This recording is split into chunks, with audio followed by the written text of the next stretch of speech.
Okay, so hello guys, welcome to the second tutorial of basic C programming. Today we are going to explore our IDE and then we'll get our hands dirty on the basics. So basically this is our translator and text editor combined as an IDE, integrated development environment. So I'll just explain a few areas on the IDE that we should note, and then we'll go ahead and get our hands dirty. So this is like the header. We have our options here, we have other options here, we have some options here. So as the most important options for us as beginners beginning to learn to program, or those of us who have started not long ago, are file, execute, help. So those are the main options that we need to know. So file will help us to create a new file. Open will help us open any file that we are working on, or any project, and then save. Import will allow us to import from a different place. We don't really need all that right now. We just need to know new, open, and then these are old files that we've opened before. Then edit will allow us to undo, redo, cut, copy, paste any part of what we are going to be writing, and a whole lot of others. And then I said file, edit, and execute, right? So execute is going to allow us to start the process of compilation, which I mentioned before that is a translation process. So when you click compile, it's going to translate the code that we've written into machine code for the computer to understand and carry out our instructions. So we can compile, we can compile and run as one step. Yes, we can do syntax check now. Syntax check simply means that the code we are going to be writing has to be written under certain rules, and those rules are what are termed as syntax. So if you write everything according to the right rules, or according to the rules, then you have no syntax problems or syntax errors. So when you want to check the errors, you say syntax check. So syntax is another name for grammar here. Since we are also doing a language here, if we're doing English language, we say grammar. But we are doing computer programming, so we say syntax. That is the accepted word that we use. So after execute, we go to help. You can find help on this ID. You can donate. You can find something about the C++, and the help is really useful. Sometimes you can find some information on the ID itself over here. It's kind of like a documentation, but I'll be taking you through a lot of things, so you might not need that right now. Maybe when you are practicing on your own. Okay, so I'll explain the workflow in writing a program in C.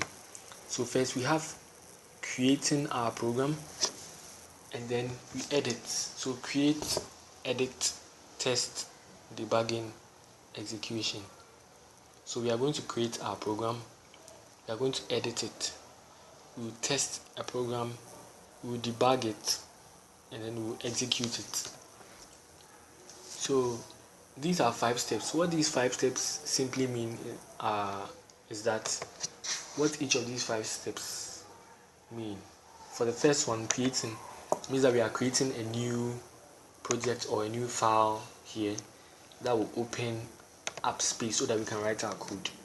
Editing means we are actually writing the code in our IDE.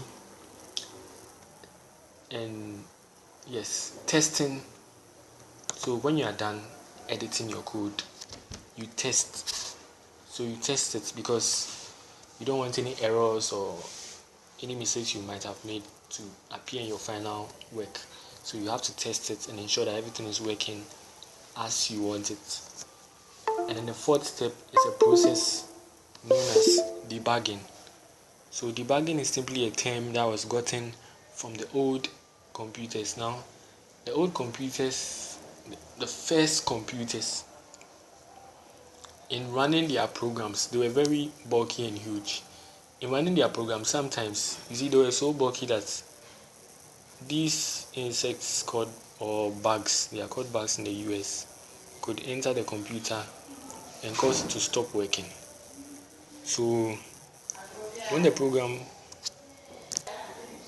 isn't running as expected, it was normally caused by the fact that there was an insect or something in the machine. So when they want to correct it, they say they are debugging, they are removing the bugs, and that's the term that has been carried on till now.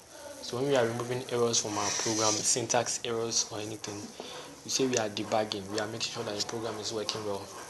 So when we are done debugging and everything, and then we execute means that we can now run our program as we want it for whoever we want to run it. So those are the 5 main steps. Now in debugging, or let me start from top down, we create in editing, creation and editing, we save our file after we've written our code for the first time. We save it as a .c. So I'm just going to create a new C file, source file, we call it a source file, and everything we are writing in this file is called source code. So you can see the old files that I've created here, what some of the names of the files of the source codes I created. Working with files.c, that is how we name a source file in C programming. When you are working with C programs, when you write your program in your IDE, you save it with the extension .c. Now for testing, we have, let me create a new source file so that we'll see what I'm talking about, because the buttons are disabled. So I've created a new source file. We can write anything we want here. So these 3 buttons are the 3 main buttons we are going to be using throughout, I guess. So we have our compile button, we have our run, and compile and run.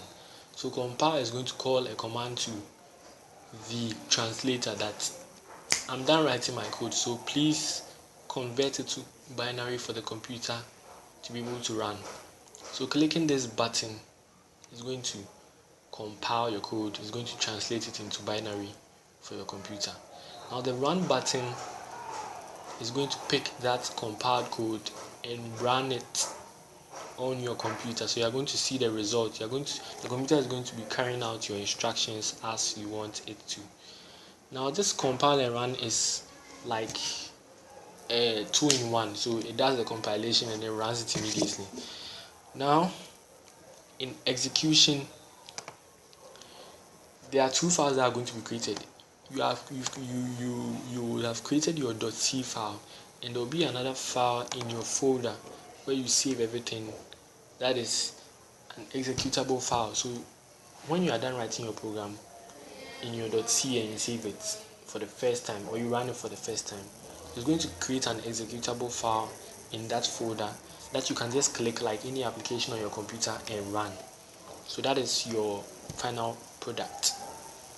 Okay, so now the moment of truth has arrived. Let's create a new file called hello-world.c. So I'm going to just write anything inside and save it as, we are going to save in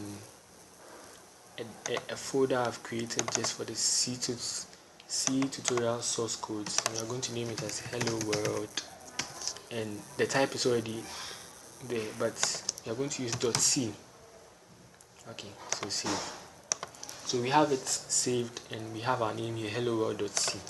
Now type everything I'm going to type, and then we'll explain what we are going to do. So hash include